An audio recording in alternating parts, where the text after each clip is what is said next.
नमस्कार मित्रों, मैं प्रोफेसर नृपेंद्र नारायण सिंह फिर एक बार सामने हूँ आपके।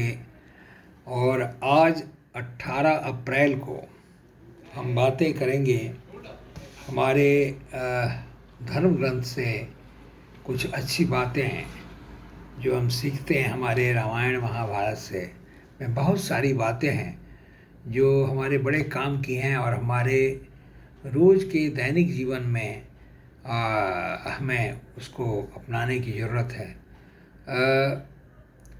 कहते हैं कि एक कहावत है हिंदी में कि अपने मन का हो तो अच्छा, अपने मन का हो तो अच्छा और ना हो तो और भी अच्छा।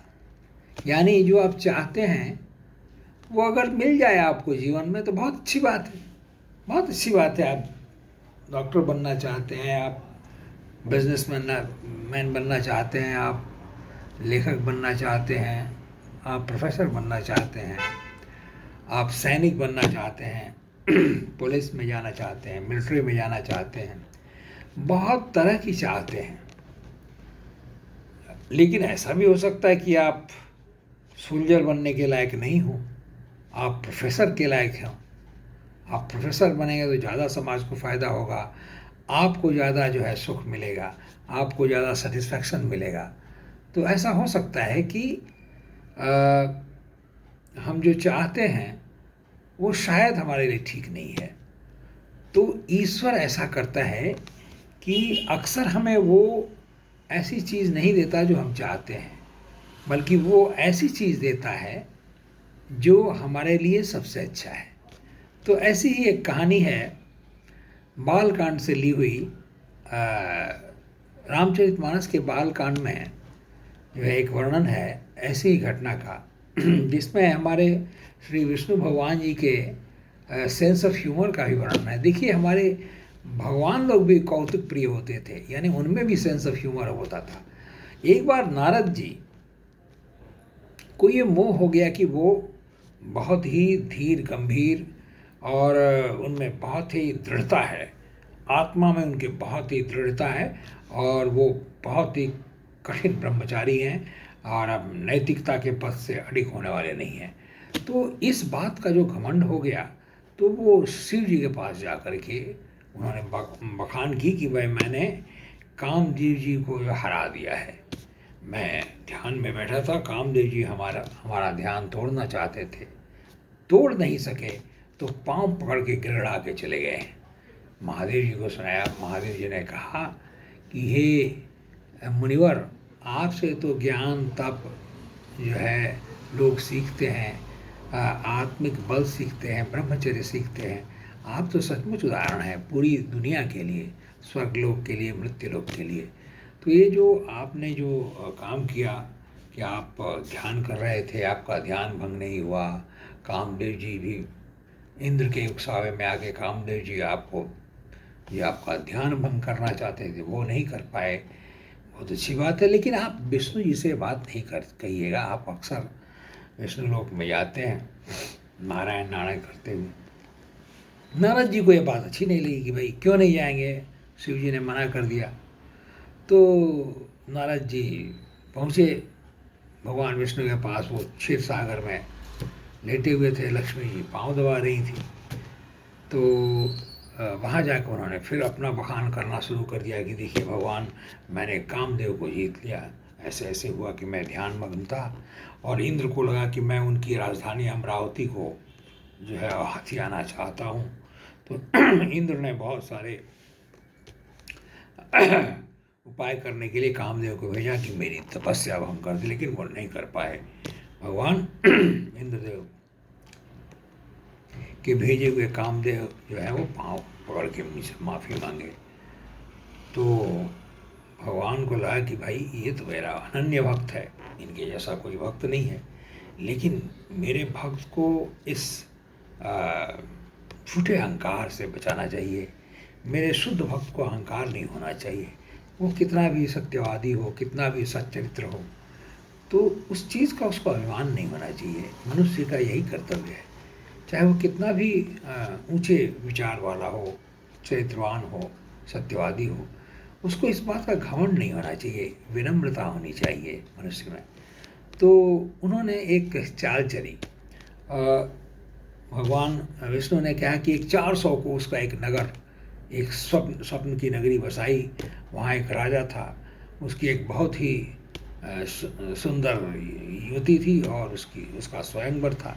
तो इंद्र उधर उधर से चले जा रहे थे। ये सब कल्पना की नगरी थी, एक जो कि भगवान विष्णु के माया से बनाई हुई थी। और इसका उद्देश्य सिर्फ और सिर्फ नारद जी के मोह को भंग करना था, कि वो उनके घमंड को भंग करना था कि वो सर्वश्रेष्ठ हैं नैतिकता में। तो वो सर्वांग सुंदरी, विश्व सुंदरी वो नवयुवती की शादी थी। उस राजा ने स्वयंवर रचा था। नारद जी वहाँ चले गए और नारद जी वहाँ जाने के पहले उन्होंने भगवान विष्णु से प्रार्थना की, भगवान मैं तो आपका बहुत बड़ा भक्त हूँ, आप मुझे अपना रूप मुझे दे दीजिए। आप जितने जो है सुंदर हैं, मैं भी उतना ही सुंदर दिखूं, तो मेरी इस राजकुमारी से शादी हो जाएगी। उन्होंने उस राजकुमारी को देखा, पहले देखा और बहुत मोहित हो गए। वो अनन्य सुंदरी थी और उसे देखकर किसी की भी नीयत डोल सकती थी। लेकिन ये आश्चर्य की बात है कि नारद जी जैसे ब्रह्मचारी और शुद्ध भक्त का मन भी डोल गया और वो सांसारिकता, मोह माया और काम वासना में उनका मन चला गया। और भगवान विष्णु को दुख हुआ कि अगर जिनसे दुनिया सीखती है सदाचार, वैसे नारद मुनि जी अगर भ्रष्ट हो जाए तो दुनिया कहाँ से सीखेगी सदाचार। कहावत है कि अगर सोने में जंग लग जाए, अगर सोने में गोल्ड में जंग लग जाए तो फिर लोहा क्या करेगा। महाजना जेन गतः सपंथा, महान लोग जिस रास्ते से जाते हैं, वो नैतिकता के रास्ते से अगर जाते हैं तो आम आदमी उन्हें फॉलो करता है। तो महान लोग जिस रास्ते से जाते हैं वही सही रास्ता है। तो ये जो नैतिकता है ये ऊपर से फिल्टर होकर नीचे तक आती है। अगर राजा, अगर शासक दल जो है नीति पर है, अगर वो सच्चाई के रास्ते पर है, तो जनता भी वैसी नैतिकता अपनाएगी। अगर शासक दल के लोग ही अगर भ्रष्ट हैं तो जनता भी भ्रष्ट हो जाएगी। ऐसा हमारे किसी भी स्टेट के हिस्ट्री को आप पलट के देख लीजिए, चाहे वो बिहार हो, बंगाल हो, दूसरे जगह में देखिए, साउथ के राज्य हो, कहीं भी अगर प्रशासन में भ्रष्टाचार होगा तो नीचे तक जनता भ्रष्ट हो जाएगी। घूसखोरी, चोरी वगैरह होगा, वायलेंस बढ़ जाएगा। तो क्या हुआ कि ब्रह्मा जी को वरदान दे दिया, उनको आश्वासन दे दिया कि भाई उन्होंने गोल मटोल बातें की। विष्णु जी ने कहा कि जब ब्रह्मा जी ने उनसे मांगा कि मुझे अपने जैसा रूप दे दीजिए, तो विष्णु जी ने कहा कि देखो नारद, तुम मेरे बहुत प्रिय भक्त हो, तुम्हारे लिए जो सबसे अच्छा होगा मैं वही करूँगा। तुम्हारे लिए जो सबसे अच्छा होगा मैं वही करूँगा, तुम जाओ, स्वयंवर में जाना चाहते हो तो जाओ। तो वहाँ गए और वहाँ जाके बहुत से राजा आए हुए थे, भारतवर्ष से, पूरी दुनिया से आए हुए थे। तो वहाँ जाके नारद जी बैठ गए और इसी बीच जो है शिव जी के कुछ गण जो हैं वो ब्राह्मण वेश में आकर के भी वहाँ बैठ गए और वो बहुत मजाक भी उड़ा रहे थे। लेकिन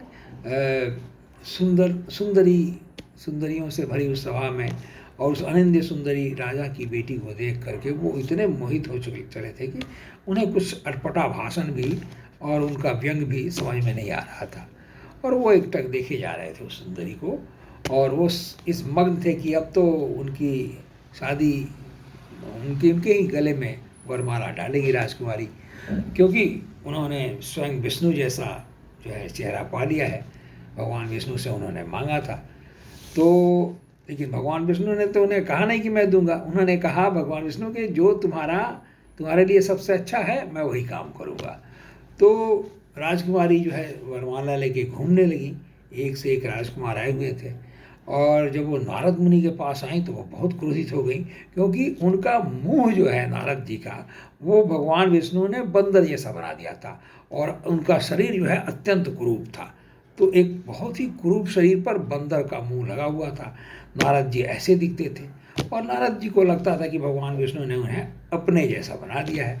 तो वहाँ से क्रुद्ध होकर के वो मुड़ी और उन्होंने उनकी तरफ देखी भी नहीं, और उसी समय भगवान विष्णु जो है राजकुमार के रूप में चले आए, और उस अनन्य सुंदरी ने भगवान विष्णु जो राजकुमार के रूप में थे गले में माला डाल दी।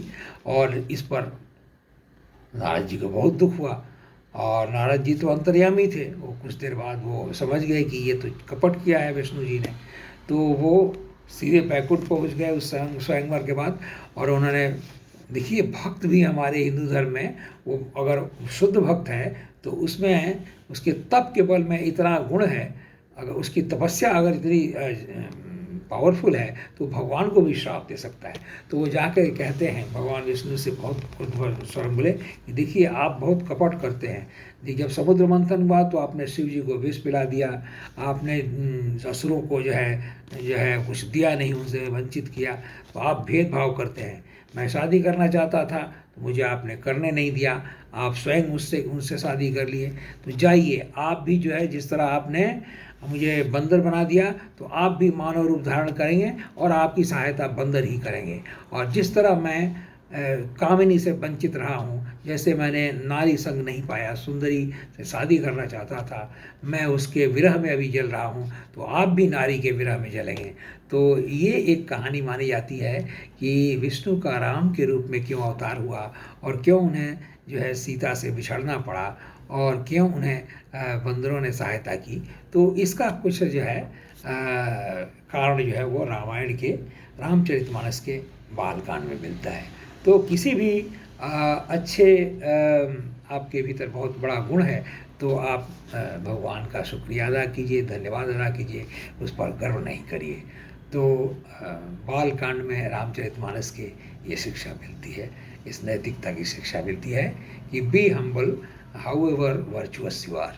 Thank you so much. आपसे विदा लेता हूं, और आप इसे मेरे यूट्यूब चैनल में देखिए। मैं पहले फेसबुक में डालूंगा आज, और उसके बाद 1-2 दिन के भीतर ही मैं यूट्यूब चैनल जो मेरा है Nripendra Narayan Singh, NRIPENDRAYNSINGH। Thank you friends, good night. आज 18 अप्रैल को आपसे विदा लेता हूँ। मैं professor Nripendra Narayan Singh, Kolkata. Thank you.